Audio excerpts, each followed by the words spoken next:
السلام علیکم ورحمۃ اللہ وبرکاتہ۔ آج اس ویڈیو میں آپ کو ایک ایسا وظیفہ بتانے والا ہوں جس وظیفے کی سچائی کا یقین شیطان کو بھی ہے۔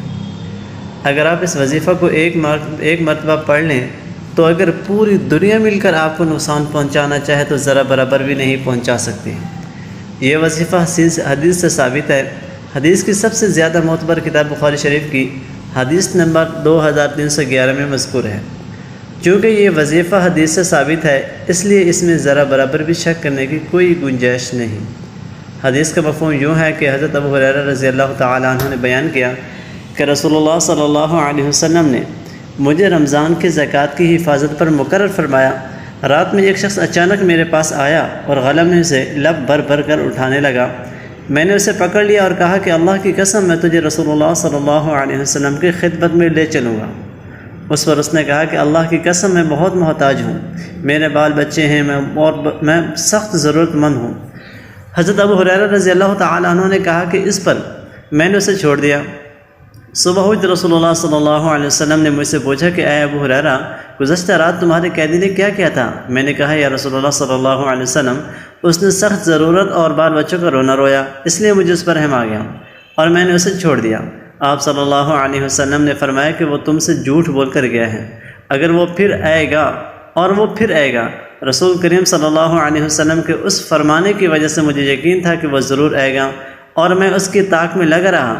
جب وہ دوسری رات آ کے پھر گلا اٹھانے لگا تو میں نے اسے پھر پکڑا اور کہا کہ تجھے رسول اللہ صلی اللہ علیہ وسلم کی خدمت میں حاضر کروں گا، لیکن اب بھی اس کی وہی التجا تھی کہ مجھے چھوڑ دو، میں محتاج ہوں، بال بچوں کا بوجھ میرے سر پر ہے، اب میں کبھی نہیں آؤں گا۔ مجھے پھر رحم آ گیا اور میں نے اسے چھوڑ دیا۔ صبح ہوئی تو رسول اللہ صلی اللہ علیہ وسلم نے فرمایا کہ اے ابو ہریرہ، تمہارے قیدی نے کیا کیا؟ میں نے کہا یا رسول اللہ صلی اللہ علیہ وسلم، اس نے پھر اسے سخت ضرورت اور بال بچوں کا رونا رویا جس پر مجھے رحم آ گیا، اس لیے میں نے اسے چھوڑ دیا۔ آپ صلی اللہ علیہ وسلم نے اس مرتبہ بھی یہی فرمایا کہ وہ تم سے جھوٹ بول کر گیا ہے اور وہ پھر آئے گا۔ تیسری مرتبہ میں پھر اس کے انتظار میں تھا کہ اس نے پھر تیسری رات آ کر غلہ اٹھانا شروع کیا تو میں نے اسے پکڑ لیا اور کہا کہ تجھے رسول اللہ صلی اللہ علیہ وسلم کی خدمت میں پہنچانا اب ضروری ہو گیا ہے۔ یہ تیسرا موقع ہے، ہر مرتبہ تم یقین دلاتے رہے کہ پھر نہیں آؤ گے لیکن تم باز نہیں آئے۔ اس نے کہا کہ اس مرتبہ مجھے چھوڑ دے تو میں تمہیں ایسے چند کلمات سکھا دوں گا جس سے اللہ تعالیٰ تمہیں فائدہ پہنچائے گا۔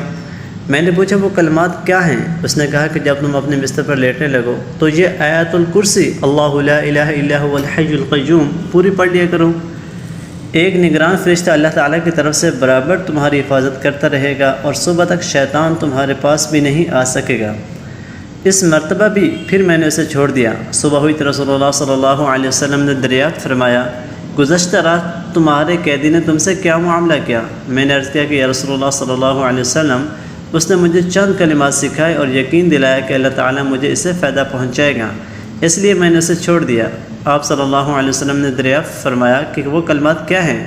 میں نے عرض کیا کہ اس نے بتایا تھا کہ جب بستر پر لیٹو تو آیت الکرسی پڑھ لو، شروع اللہ لا الہ الا هو الحی القیوم سے آخر تک۔ اس نے مجھے یہ بھی کہا کہ اللہ تعالیٰ کی طرف سے تم پر اس کے پڑھنے سے ایک نگران فرشتہ مقرر رہے گا اور صبح تک شیطان تمہارے قریب نہیں آ سکے گا۔ صحابہ خیر کو سب سے آگے بڑھ کر لینے والے تھے۔ نبی کریم صلی اللہ علیہ وسلم نے ان کی یہ بات سن کر فرمایا کہ اگرچہ وہ جھوٹا تھا لیکن تم سے یہ بات سچ کہہ گیا۔ اے ابو ہریرہ، تم کو یہ بھی معلوم ہے کہ 3 راتوں سے تمہارا معاملہ کس سے تھا؟ انہوں نے کہا نہیں۔ آپ صلی اللہ علیہ وسلم نے فرمایا کہ وہ شیطان تھا۔